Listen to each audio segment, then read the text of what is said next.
নমস্কার, welcome back to my channel. আজকে তোমাদের সাথে মোমো ভিডিও শেয়ার করবো। তো আজকে আমি মোমো নিজে বানাইছিলাম, লাস্টে দুইটা আমার মা বেলে দিচ্ছিল। আর আমার মোমোটা কেমন হয়েছে তোমাদের সাথে আমি দেখাচ্ছি। এটা সস আমি সবই একা নিজে করেছি। এই যে মোমো হয়ে গেছে আর এখানে হচ্ছে আমি নিজে করেছি না মামা, আমি নিজেই করেছি। একটা আমি ঠিক জানি না এগুলো কেমন খেতে হবে, বাট শক্ত হয়েছে এটা বলতে পারবো।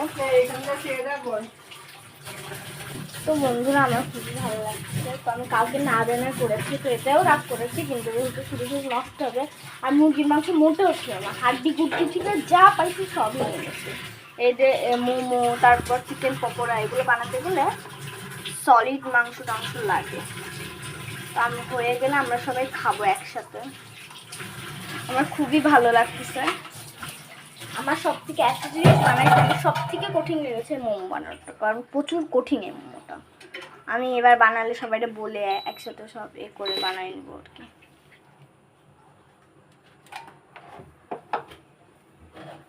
আর এটা হচ্ছে গিয়ে তোমার এটার না আমার এটা একটা বড় রাইস কুকারের না, আমাদের মোমোরে নেই।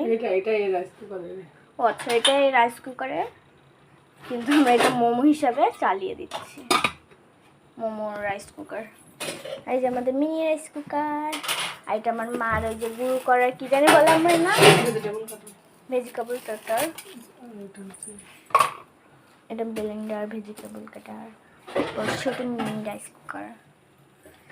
তো যে সময় হবে তো সেই সময় দেখাবো যদি পারি। আর আমার এই নতুন চ্যানেলটাকে তোমরা সবাই সাবস্ক্রাইব করো প্লিজ। এটা আমার মার চ্যানেল, রান্না করার, ঘর বাড়ি দেখানোর। সবাই সাবস্ক্রাইব করো। Bye bye.